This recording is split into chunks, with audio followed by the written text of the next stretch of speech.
Kuya Alon, happy birthday. Ano bang mawiwish ko sa'yo? Sa'yo na lahat eh. Pogi, presence of God inside. Leader, listen, empty yourself, observe the learning, and do not be caging. Ang laking tulong nun. Super, hanggang ngayon, na-approach namin.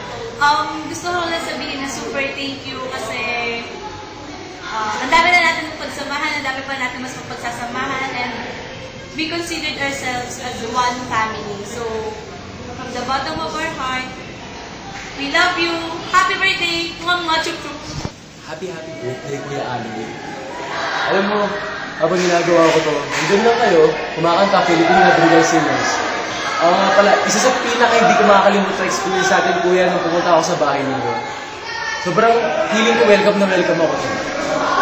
Yun yung gusto ko sa Kuya na ini-empower mo kami, ini-empower mo, Kuya. Nakita ko lang kayo ni Ate Rosine, na-empower na ako. How much more pa kaya kapag nakilala ko kayo? Kapag nakakusap ko kayo, Kuya. Kuya, isa ka influence sa akin. Dahil dyan, you're the man.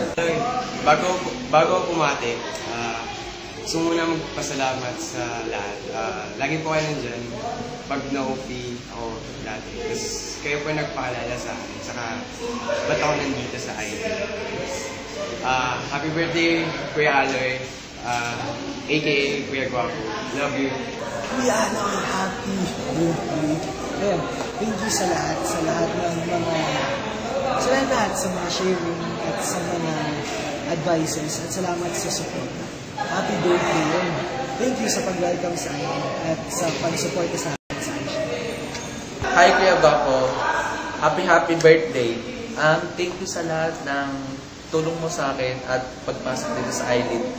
Naway pagpalain ka lalo ni Lord, and sa lahat ng pagsubok sa buhay, kakayanin mo yan. Happy birthday. Hey Aloy, thank you for a great leader for Island family. We love you.